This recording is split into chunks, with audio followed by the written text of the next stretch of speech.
Hi అండి, నమస్తే. Welcome to our channel. మీరందరూ ఎలా ఉన్నారు? నేనైతే బాగున్నానండి. మీరందరూ బాగుండాలని కోరుకుంటున్నాను. సంక్రాంతి పిండి వంటల సందర్భంగా ఈరోజు పాకుండలు చేసుకున్నామండి. ఆంధ్ర స్టైల్లో చేసుకున్నాం. చూద్దామండి. దీనికి కావాల్సిన పదార్థాలు చూడండి. 1/2 కిలో బెల్లం తీసుకున్నాను. ఒక ముదురు కొబ్బరికాయ తీసుకొని సగం చిప్పు తీసుకొని ఇలా చిన్న చిన్న ముక్కలు కట్ చేసి పెట్టుకున్నానండి. ఒక 5-6 స్పూన్లు నువ్వులు తీసుకొని ఫ్రై చేసి పెట్టుకున్నాను. గసగసాలు 1.5 స్పూను, ఇలాచీ పౌడరు 1/2 స్పూను. బియ్యం పిండి అండి. దొడ్డ బియ్యం తీసుకొని రాత్రి నానబోసాను. పొద్దున్నే వాష్ చేసి బట్ట మీద ఆరబోసి మిల్లుకి పంపించి ఇలా పిండి పట్టించుకున్నానండి. నెయ్యి, డీప్ ఫ్రైకి ఆయిల్ అండి. ఇంతేనండి దీనికి కావాల్సిన పదార్థాలు. స్టవ్ ముట్టించి ఒక టేబుల్ స్పూన్ వరకు నెయ్యి వేస్తున్నానండి. మనం పచ్చి కొబ్బరి ముక్కలు రెడీ చేసుకున్నాం కదా, వీటిని ఫ్రై చేసుకున్నామండి. ఈ కొబ్బరి ముక్కలు పాకుండల మధ్యలో నోటికి తగిలి బ్రహ్మాండమైన రుచి ఉంటుందండి. మనం ఈరోజు ఈ కొబ్బరి ముక్కలు నువ్వులు వేసి మంచి టేస్ట్తో పాకుండలు చేసుకుందామండి. ఇది కాస్త బాగా వేగాలండి. వేగితేనే దీని అసలైన రుచి మనకు తెలుస్తుంది. ఈ నువ్వులు అయితే చిట్టుపట్టలాడేలాగా వేయించి పక్కన పెట్టుకున్నాను. నేను ఇక్కడ పచ్చి కొబ్బరి ముక్కలు కట్ చేసుకున్నానండి. మీకు ఇలా ఇష్టం లేకపోతే కొబ్బరి తురుముకోవచ్చు, కానీ మా ఇంట్లో అయితే ఇలా పాకుండలు తినేటప్పుడు నోటి కింద ముక్కలు తగులుతుంటేనే నచ్చుతారండి. అందుకే నేను ఇలా వేసాను. చూడండి, కొబ్బరి ముక్కలు దోరగా వేగాయి. ఇంకొక నిమిషం పాటు ఫ్రై చేసుకున్నామండి. ఒకవేళ మీరు నువ్వులు వేయించుకోకపోతే నువ్వులు కూడా వేయించేసుకుని, నేనైతే ఆల్రెడీ వేయించి పెట్టుకున్నాను. తరతరాల నాటి పాత వంట అండి పాకుండలు అనేది. సంక్రాంతి టైంలోనే కాదండి, ఇంకొక ప్రత్యేకమైన అకేషన్స్లో కూడా మనం పాకుండలు కంపల్సరీ చేస్తుంటాం. చంటి పిల్లలు ఎవరైనా బోళ్ళ పడితే బొప్పట్లు వేస్తాం, పాకుండలు చేసి పిల్లల పేరు పెట్టి మనం అందరం తింటాం, పంచుకుంటాం కూడా. అలాంటి టైంలో కూడా పాకుండలు చేస్తాం. ఒక్కో నెల ఒక్కోటి ఉంటుందండి చంటి పిల్లలకి. 1 ఇయర్ లోపు. నేను పక్కన పెట్టుకున్నామండి. ఒక గిన్నె పెట్టేసి ఒక గ్లాసు వాటర్ పోస్తున్నానండి. బెల్లం వేసేస్తున్నాను. ఈ బెల్లం అరిసెల బెల్లం తీసుకున్నానండి.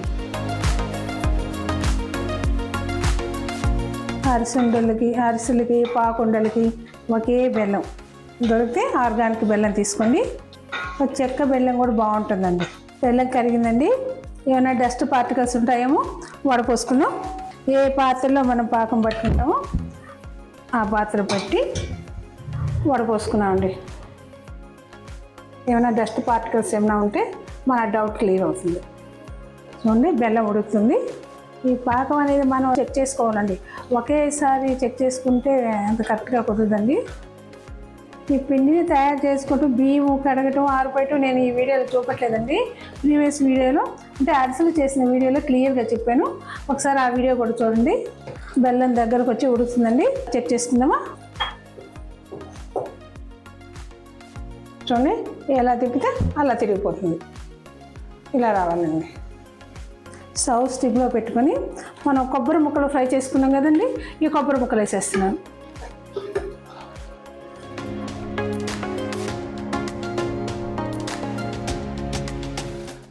పిండి పోసుకుందామండి. ఒకరు పోసి ఒకరు కలుపుతూ ఉంటే బాగుంటుందండి.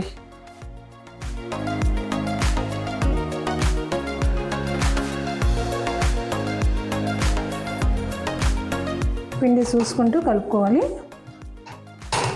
ఒక్కో బెల్లం ఎక్కువ పట్టుద్ది, ఒక్కో బెల్లం తక్కువ కూడా పట్టుద్దండి. పిండిని బట్టి బెల్లాన్ని బట్టి ఆధారపడి ఉంటుంది. సో మనం చూసుకుంటూ కలుపుకోవాలి. ఈ పిండి మిగిలిన మనకు వేస్ట్ కాదండి. అసలే పండగ సీజన్. జంతికలు, చెక్కలు, ఇంకా లేదు అంటే దోశకి ఇలా కలుపుకోవచ్చండి.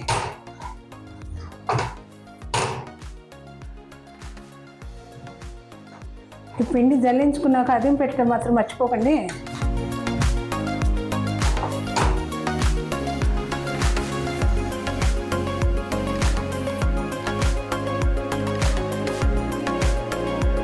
నువ్వులు వేసేసుకున్నామండి.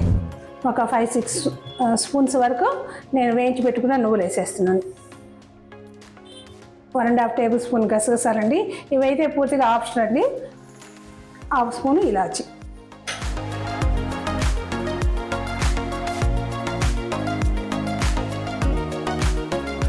చూడండి, పిండి ఈ కన్సిస్టెన్సీలో ఉండాలి. మరి ఇప్పుడు గట్టిగా పిండి కలిపేసుకుంటే మనకి చల్లారే వరకు మరీ గట్టిపడిపోతాయండి. ఆరే వరకు ఇంకొంచెం గట్టిపడిపోద్ది. 1 సెకండ్ ఆగి కింద పడాలి. చూసారా, ఇది కరెక్ట్గా పాకం వచ్చినట్టు. ఇప్పుడు 1 స్పూన్ వరకు నెయ్యి వేసుకోండి. వేడివేడిగా ఉంది కాబట్టి నెయ్యి కరిగిపోద్దండి. పక్కన పెట్టుకున్నామండి. కొంచెం చల్లారనిద్దాం. ఈలోపు డీప్ ఫ్రై కోసం ఆయిల్ పెట్టుకుందామండి.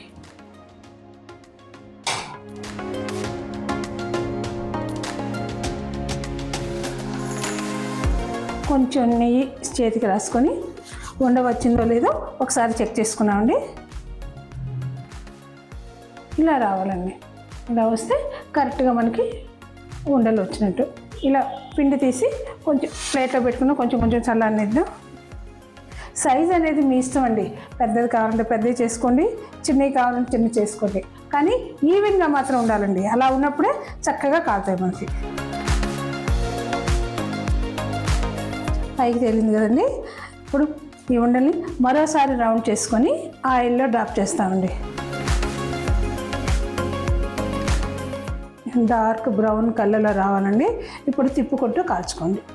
బాండలు పెద్దదైతే నిండా వేసేయండి. నేను ఇక్కడ చిన్న బాండలు పెట్టాను కాబట్టి తక్కువ వేస్తున్నాను. ఒక ప్లేట్లో టిష్యూ పేపర్ వేసుకోండి. ఎక్సెస్ ఆయిల్ పేపర్ పీల్చేస్తుంది. ఈ వాకుండలకి క్రాక్స్ అనేది కంపల్సరీ రావాలండి. అప్పుడే లోపలికి ఆయిల్ వెళ్ళి బాగా కాలుతాయండి. లేకపోతే లోపల పిండి పిండిగా ఉంటాయి. మొత్తం పిండిని ఇలా కాల్చుకోవాలండి. ఒకసారి రౌండ్ చేసుకున్నాక బాండెట్లో డ్రాప్ చేసేటప్పుడు మరోసారి రౌండ్ చేసుకొని చక్కటి గులాబ్ జామ్ లాగా ఉండే చూడండి. క్రాక్స్ ఎలా వచ్చాయో పొగ వస్తుందండో. సీరియస్గా చూస్తున్నారు. మొత్తం పిండితో కాల్ చేసుకున్నామండి పాకుండలు. ఎక్సెస్ ఆయిల్ని టిష్యూ పేపర్ పీల్చేస్తుంది. ఈలోపు మనం ఒక చిన్న మంచి మాట చెప్పుకున్నాము. చిరునవ్వు అనేది అమూల్యమైన బహుమతి అండి. మనం చిరునవ్వు నవ్వటం వల్ల మనం కోల్పోయేది ఏమీ ఉండదు. కానీ ఆ చిరునవ్వు స్వీకరించిన వారు మాత్రం చాలా ఆనందపడిపోతారు. సో ఎవరు సీరియస్గా ఉండకండి. క్షణభంగురమైన జీవితం. హ్యాపీగా నవ్వుతూ బతికేస్తాం, చిరునవ్వుతో బతికేద్దాం. ఓకేనా? ఇలా టిష్యూ పేపర్లో ఉంచుదామండి. చూడండి చక్కగా కాలేయండి. ఇలా క్రాక్స్ కంపల్సరీ రావాలండి. చక్కగా గులాబ్ జామ్ లాగా అందంగా కనిపిస్తున్నాయి కదా. ఇలా క్రాక్స్ వస్తూ ఉంటే నాకు ఎందుకో ఒకసారి నచ్చలేదండి. ఎందుకు ఇలా పాకుండలు క్రాక్స్ వస్తాయి, క్రాక్స్ రాకుండా ఉంటే బాగుంటాయని చెప్పి ఒకసారి ఇలాగే ట్రై చేశానండి. కొంచెం లేత పాకం పట్టి ఈ పిండి పోసి పాకుండలు చేద్దామని రెడీ అయ్యాను. పిండి లేత పాకం పట్టిన దానివల్ల నాకు పిండి అనేది ఎక్కువ పట్టేసింది. స్వీట్ అయితే తగ్గిపోయిందండి. తర్వాత సాఫ్ట్గా వచ్చాయి కానీ లోపలైతే మరో గులాబ్ జామ్ లాగా తయారైపోయిందండి. సో అలా కాకుండా ఇలా క్రాక్స్ వస్తేనే పర్ఫెక్ట్గా మనకు వచ్చినట్టండి ఈ పాకుండలు. ఇవి 1 మంత్ వరకు నిల్వ ఉంటాయండి.